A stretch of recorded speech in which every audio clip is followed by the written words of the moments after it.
নিউটাউনের বঙ্গ সফরে অমিত শাহ নিউটাউনের একটি হোটেলে আর কিছুক্ষণের মধ্যে তিনি তৃণমূলের অপশাসনের চার্জশিট পেশ করবেন।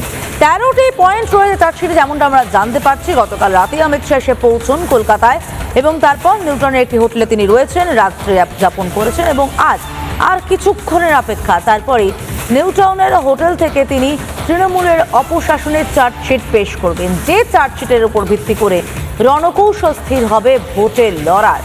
কিছুক্ষণের মধ্যেই যে সাংবাদিক বৈঠক, সেই সাংবাদিক বৈঠক শুরু করবেন অমিত শাহ এবং যে বৈঠকে মূলত বিষয়টি নিয়ে বলা হবে তা হচ্ছে রাজ্য সরকারের যে অপশাসন, সেই অপশাসন, যে কুকর্ম, সেই কুকর্ম চার্জশিট আকারে পেশ করবেন কেন্দ্রীয় স্বরাষ্ট্রমন্ত্রী অমিত শাহ, যেখানে বলা হচ্ছে যে রাজ্য সরকারের দুর্নীতি থেকে শুরু করে যে যুবক যুবতীদের চাকরি, কর্মসংস্থান এবং এর পাশাপাশি রাজ্যে শিল্প এবং ভয়ের যে পরিবেশ তৈরি হয়েছে, নারী নিরাপত্তা নেই, মূলত এই রকম মোট 13টি ইস্যুকেই এই চার্জশিটে তুলে ধরা হবে।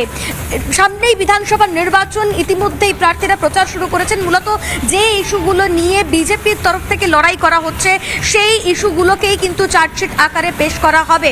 অত্যন্ত গুরুত্বপূর্ণ, তার কারণ বিগত বেশ কয়েক বছরে এই রাজ্যে তৃণমূল সরকার কার্যত যেভাবে নারী নিরাপত্তায় ব্যর্থ, যেভাবে পুলিশ প্রশাসন প্রত্যেকটি ক্ষেত্রে ব্যর্থ, এবং সেই জায়গা থেকে আমরা জানি যে শিল্প, এ রাজ্যে শিল্প কিচ্ছু নেই। উত্তরবঙ্গ থেকে শুরু করে দক্ষিণবঙ্গ কোথাও কোনো রকম শিল্প নেই। যে শিল্পও থাকছে তা কোথাও গিয়ে কাটমানি, কোথাও গিয়ে জমির সমস্যা, তা নিয়ে জর্জরিত হয়ে কোনো শিল্পই বাংলায় আসছে না।